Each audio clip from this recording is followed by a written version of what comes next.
보라, 사독과 그와 함께한 모든 레위 사람도 하나님의 언약궤를 메어다가 하나님의 궤를 내려놓고 아비아달도 올라와서 모든 백성이 성에서 나오기를 기다리도다. 왕이 사독에게 이르되, 보라, 하나님의 궤를 성읍으로 도로 메어 가라. 만일 내가 여호와 앞에서 은혜를 입으면 도로 나를 인도하사 내게 그 궤와 그 계신대를 보이시리라.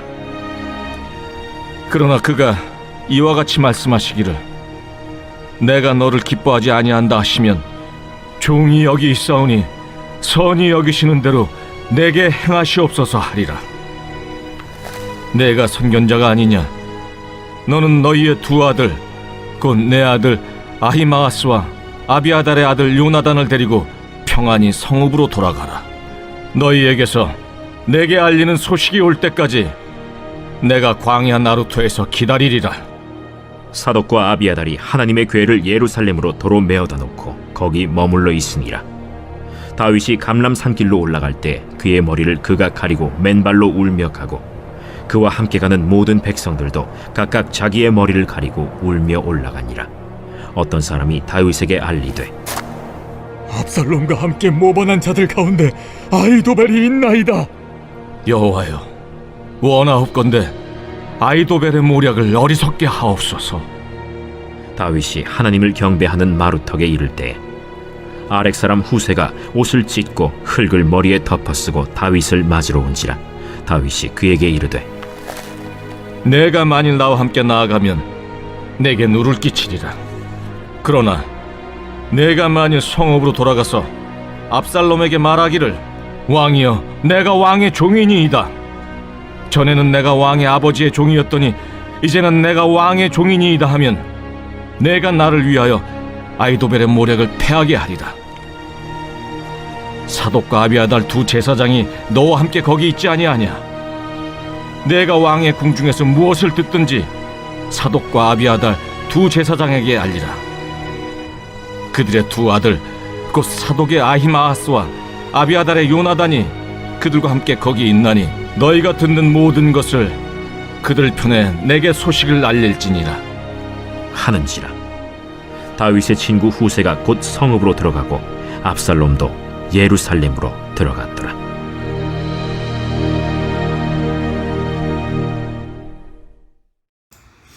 할렐루야. 하나님의 은혜와 은총이 가득한 복된 하루 되시길 존귀하신 예수님 이름으로 축원합니다. 자, 오늘 말씀 가운데 사독 제사장 사독입니다. 사독이 나와서 다윗이 예루살렘 떠나게 되니까 언약궤도 당연히 다윗 왕이 곁에 있어야 된다고 생각을 했기에 언약궤를 메고 따라 나오게 됩니다.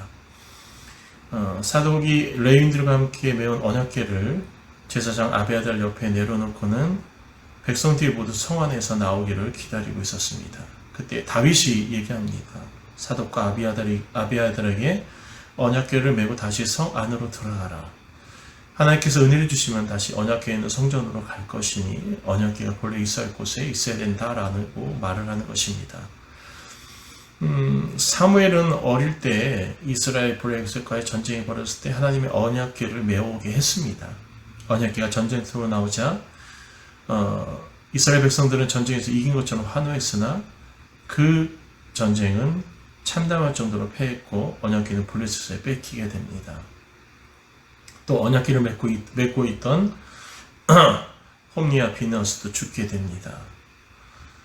이 얘기는 무엇인지 하면은 하나님의 존재보다는 언약궤를 더 믿었던 그들의 모습 가운데서 언약궤가 주는 그 영향력은 하나님 이상의 것이 없다는 것을 보여주는 거죠. 그래서 다윗은 언약궤를 다시 예루살렘 성전으로 메고 가라고 합니다. 언약궤가 없더라도 하나님께서 함께 하시면 다시 언약궤가 있는 예루살렘으로 돌아오게 된다는 그 말이 그것을 의미하고 있는 것입니다. 즉 다윗은 눈에 보이는 언약궤보다 보이지 않는 하나님을 더 믿고 의지하는 그런 믿음을 보이고 있습니다. 대부분의 구약 사람들은 언약궤를 하나님과 동일시하는 그러한 모습을 보이고 있습니다. 근데 오늘 다윗은 언약궤와 하나님을 구분하고 있습니다. 그리고 다윗이 사독과 아비아들에게 언약궤를 다시 메고 가라고 한 이유는 이 예루살렘에서 하나님께 드리는 예배가 중단돼서는 안 된다라는 것을 이야기하고 있다는 거죠. 예배가 가끔 사람들은 장소가 중요하냐 또는 예배가 드린 곳이 사람이 있는 곳에서 예배를 드리면 되지 않느냐라는 이야기를 합니다. 그것이 틀린 말은 아닙니다. 하지만 상징적인 그런 모습에 의한다면 예배가 드리는 곳에서 계속 예배가 진행되어야 됩니다. 우리 오웬사운드 교회는 우리 정식 교회는 두 분만 계시고 또 다른 수봉교회에서 헌신하시는 분이 토론토로 가시기 어려울 때는 우리 교회 와서 같이 예배드리는 그런 귀한 분들이 있습니다. 인원이 2명, 4명이면 어느 누구나 상당히 힘들어하는 그런 교회로서 보게 됩니다. 그렇다고 힘들지 않다고 말씀드릴 수는 없지만 그런데도 불구하고 그분들 같이 예배드리면 상당히 저는 그 마음 가운데 뿌듯함이 올라오는 것을 느낄 수 있습니다. 그 이유는 몇 명이 예배를 드리는 것이 중요한 것이 아니라 예배가 드려야 할 곳에서 예배가 드려진다는 것이 중요하기 때문이라는 거죠. 오웬사운드 교회는 직경 원으로 봤을 때 한 100km 이내, 한 150km, 200km 가까이도 돼도 근처에 교회, 한인 교회가 없습니다. 물론 외국 교회들 많습니다. 거기서 하나님의 임재도 분명히 일어날 것이고, 하지만 한인을 위한 교회는 오웬사운드 그 직경 150km 정도에는 없다는 거죠. 그런 가운데서 예배를 지키고 있는, 예배가 드려져야 할 곳에서 드리고 있는 그 모습은 하나님이 원하시는 모습이 아닐까 저는 개인적으로 생각을 했다는 거죠. 그러기에 저를 보내주셨고 우리 귀한 분들과 귀한 우리 성도 두 분과 또 함께 예배 드리고자 두 분이 오시는데 이런 귀한 분들과의 만남을 통해서 하나님의 귀한 예배를 계속적으로 지켜나가고 있다는 것이 얼마나 중요한 건지 모릅니다. 물론 예배를 또 다른 데서 드려도 좋죠. 그것도 결코 틀린 것은 아닙니다만 그러나 하나님께서는 오웬사운드 가운데서 예배가 지속되길 원하시는 그런 뜻이 있음을 저는 기도하면서 느낀다는 거죠. 그러니까 하나님의 임재하심이 오웬사운드에 언제나 있지만 그 임재하심을 나타내는 한인 예배를 하나님께서는 계속적으로 원하신다는 거죠. 그러한 모습은 결국 언약궤가 있어야 될 곳, 다윗이 떠난다고 해서 언약궤를 가지고 떠나는 것은 아니라는 것. 다윗은 그것을 이야기하고 있다는 겁니다. 왕이 누구건 간에 어떠한 상황이든 간에 예루살렘 가운데 언약궤가 있어서 계속적으로 예배는 드려져야 된다는 것을 다윗은 이야기하고 있다는 것이죠. 이는 하나님의 주권을 인정하는 다윗의 모습이라는 겁니다. 자기의 욕심에 의해서 자기의 필요에 의해서 하나님의 언약궤를 가져가는 것이 아니라 하나님은 어디나 계시고 어디나 함께 하시지만 그러나 상징적으로 드려지는 예루살렘에서 드려지는 예배 가운데서 언약궤를 통해 하나님의 임재하심을 백성 가운데 보여야 된다는 그 뜻을 보이고 있다는 겁니다. 우리의 상황보다 하나님의 상황을 먼저 생각하는 다윗의 지금 상황보다 하나님의 그 뜻을 먼저 있는 그 모습은 계속적으로 이어져 오는 그 기독교의 본질적인 모습이라는 겁니다.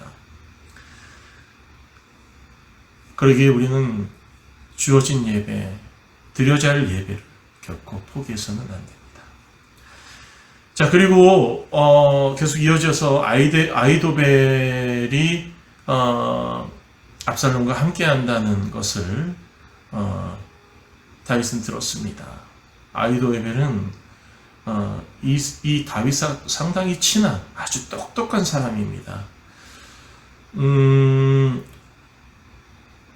또 나오는 이제 후세라는 이 머리가 비상한 머리학가가 있는데, 어떻게 보면은 후세에 약간 밀리는 그런 정치적인 모습에 있어서 아이도벨은 후세에 밀리는 것보다 자기가 왕을 세워서 자기가 마음대로 하려는 욕심이 있었던 거 아닌가.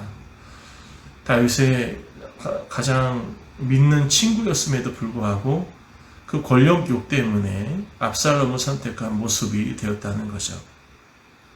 그래서 하나님께 아이도벨에서 다윗은 기도합니다. 그의 모략이 헛수고가 되게 달라고. 그 하나님의 응답으로 후세가 다윗에게 오게 됩니다. 그러자 다윗은 후세를 압살롬의 진영으로 보내게 됩니다. 그래서 아이도벨의 그 모략을 와해시킬 수 있는 그런 무기로 세운다는 거죠.